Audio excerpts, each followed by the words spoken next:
आप बहुत सी वीडियोस देखते होंगे और शायद बहुत से लोगों से पूछते भी होंगे कि आप अपना बजट कैसे बनाएं, आप कैसे सेव करें, कैसे इन्वेस्ट करें। और अक्सर लोग आपको ये जवाब देते होंगे कि बस सही बजट बनाओ, सेव करो, इन्वेस्ट करो और फिर अमीर बन जाओ। लेकिन यहाँ एक चीज़ गलत है, क्योंकि अमीर बनने का शॉर्ट तरीका ये नहीं है। हम इसी गलत बिलीफ को तोड़ने वाले हैं।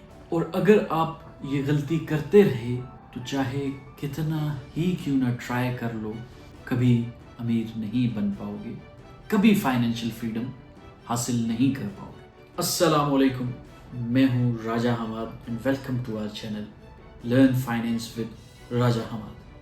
आज हम बात करने वाले हैं कि अमीर बनने का सही तरीका क्या है और हम क्या गलत कर रहे हैं जिसकी वजह से हम अमीर नहीं बन पाते।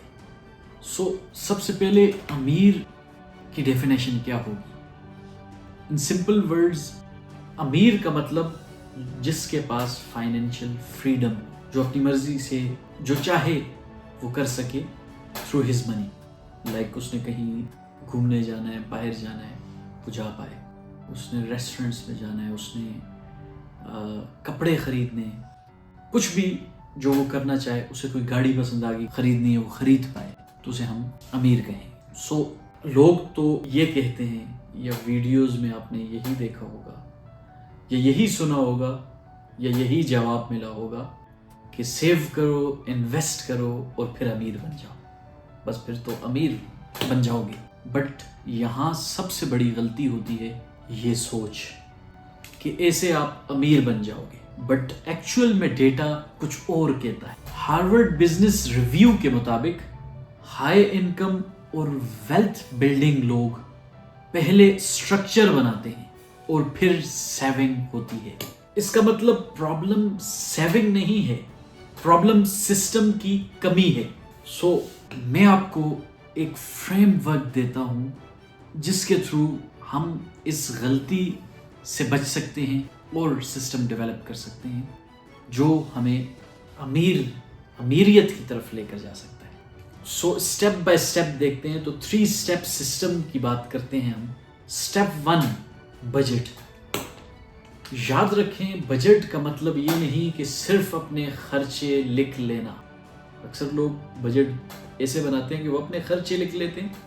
लाइक नॉर्मल प्रैक्टिस है ये कि आप क्या करते हैं, आपने जब बजट बनाना हो तो आप लिख लेते हैं कि मेरा ये खर्चा है, मैंने रेंट देना है, मैंने यूटिलिटी बिल्स देने हैं, मैंने EMIs भरनी है, मैंने बच्चों की फ़ी देनी है, मैंने इतने की ग्रॉसरी लेनी है, इतना का फ्यूल आएगा, इतना ट्रैवलिंग एक्सपेंस है, वगैरह वगैरह। तो इसे लोग बजट कहते हैं। बट बजट का असल मतलब होता है डिसीजन मेकिंग का सिस्टम। मतलब आप जब बजट को डिसीजन मेकिंग का सिस्टम बनाएंगे तो तब आप सही से सेव कर पाएंगे। इनकम आई पहले डिसाइड करो। फॉर एग्जाम्पल, उसमें डिसाइड करो कि कौन सा पैसा नॉन नेगोशिएबल है। रेंट, पेरेंट्स का खर्चा, मेडिकल, यूटिलिटीज। ये पैसा तो डिस्कशन के बाहर होता है, तो ये नॉन नेगोशिएबल हुआ। मतलब इसकी तो कोई बहस ही नहीं, ये तो ऑफ कोर्स जाएगा। दूसरा स्टेप आप लोगे कि अक्सर लोग ये कहते हैं कि जो बचा वो सेव कर लूँगा, लेकिन यकीन माने ये फार्मूला फेल है। इस फार्मूले से सिर्फ गिल्ट मिलता है। अक्सर लोग मेरे पास आते हैं और वो एक गिल्ट फील कर रहे होते हैं, वो काश कि मैं उस वक्त बचा देता, काश कि मैं उस वक्त गोल्ड में इन्वेस्ट कर लेता तो आज मैं इतने पैसों का मालिक होता या इतने गोल्ड का मालिक होता। आज गोल्ड का रेट क्या है, काश मैं उस वक्त ये पैसा स्टॉक में इन्वेस्ट कर देता। या वीडियोस में देख रहे होते हैं आप कि वीडियोस में बोल रहे होते हैं कि आपने उस वक्त इस कंपनी का स्टॉक लिया होता, इसके प्रोडक्ट की जगह जो शेयर है उसका, तो आज आपके पास एक प्रोडक्ट की जगह पूरा ट्रक होता, तो हमेशा लोग गिल्ट करते हैं। सो किसी जगह जो मैं बोल रहा हूं वो करके देखो। इनकम आई, पहले सेव करो, इसको भी नॉन नेगोशिएबल बना दो और फिर जो बचे उसमें खर्च कर दो।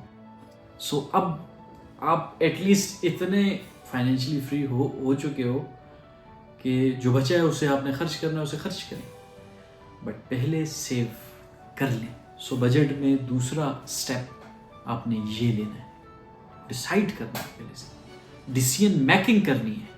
और याद रखें, हमेशा मैं कहता हूँ कि अमाउंट मैटर नहीं करती, अमाउंट छोटी हो या बड़ी हो, पहले डिसाइड कर लो, चाहे वो 500 हो या 2000 हो या 10,000, ऑटोमेटिक कर दो इसे। नाउ स्टेप 3 बजट में क्या होगा, याद रखें, बार बार ये बात मैं करता हूँ जो कि बहुत इंपॉर्टेंट है और आपके बजट में होनी चाहिए। इसी को हम सिस्टम कहेंगे कि जब ये तमाम चीज़ें पूरी हो। तो तीसरा स्टेप, इन्वेस्टमेंट से पहले इमरजेंसी फंड। जब आप इमरजेंसी फंड बना देते हैं, सो अगर ये इमरजेंसी फंड नहीं है तो बजट में सबसे पहले आपने इमरजेंसी फंड को बिल्ड करने के लिए अमाउंट निकालनी है, देन फिर इन्वेस्टमेंट्स की तरफ जाना है। अगर कि आपने ये किया तो आपका रिस्क यहाँ से एलिमिनेट हो जाता है। रीज़न कि आप अक्सर लोग क्या करते हैं, जो मैंने देखा, प्रैक्टिकल एक्सपीरियंस है मेरा इसमें, प्रैक्टिकली मैंने ये चीज़ें देखी कि अक्सर लोग अपनी इन्वेस्टमेंट्स का डिसिप्लिन ख़राब कर देते हैं, उसे तोड़ देते हैं, मजबूर हो जाते हैं किसी भी इमरजेंसी में। वो जॉब लॉस की भी हो सकती है, वो मेडिकल इमरजेंसी भी हो सकती है। सो आपने उस रिस्क को निकालना है कि इमरजेंसी फंड जब आपके पास होगा तो आपको अपनी इन्वेस्टमेंट्स और उसके डिसिप्लिन को कभी छेड़ना नहीं पड़ेगा। इमरजेंसी फंड रिस्की इन्वेस्टमेंट्स में कभी मत डालें, स्टॉक, टिप्स या फिर हाई रिटर्न स्कीम्स में भी मत डालें। सो पहले ये क्लियर होना चाहिए कि एटलीस्ट 6 महीने का इमरजेंसी फंड बफर ज़रूरी है। सिंपल लिक्विड इंस्ट्रूमेंट्स में डाल दें and capital protection first, return बाद में। आप सोच रहे होंगे कि आपकी इनकम तो कम है, मैं क्यों बजट बनाऊं, जो आता है वो सारा चला जाता है। शायद आप ये सोच रहे हो कि इस इनकम में मैं क्या बजट बनाऊंगा, एक्सपेंसेस ज़्यादा हैं, इनकम कम है। अक्सर लोगों का ये प्रॉब्लम होता है, बट सच ये है, लो इनकम के लोग बजट इसलिए नहीं बना पाते कि वाकई उनके पास मार्जिन नहीं होता, मतलब जो आ रहा है वो उन्होंने खर्च करना है। सो अब वो लोग क्या करें, उनका की टेक अवे क्या होगा। सो मैं आपको एक सिंपल बात समझाता हूँ कि जैसा कि मैंने कहा स्टार्ट में कि सेविंग, इन्वेस्टमेंट एंड देन अमीर बन जाना गलत कॉन्सेप्ट है, इसमें आज हम गलत प्रूफ करेंगे। सो असल में अमीर बनना सेविंग से शुरू नहीं होता, अमीर बनना क्लैरिटी से शुरू होता है। जब आपका पैसा प्लेन्ड होता है तो एंजाइटी कम होती है और ग्रोथ पॉसिबल होती है।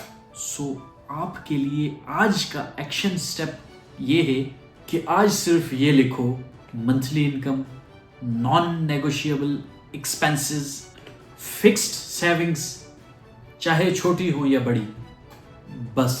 सो परफेक्ट बजट नहीं होता, परफेक्ट एग्जीक्यूशन होती है। और जब सिस्टम बन जाता है तो पैसा आहिस्ता आहिस्ता आपके लिए काम करना शुरू कर देता है। मिलते हैं नेक्स्ट वीडियो में।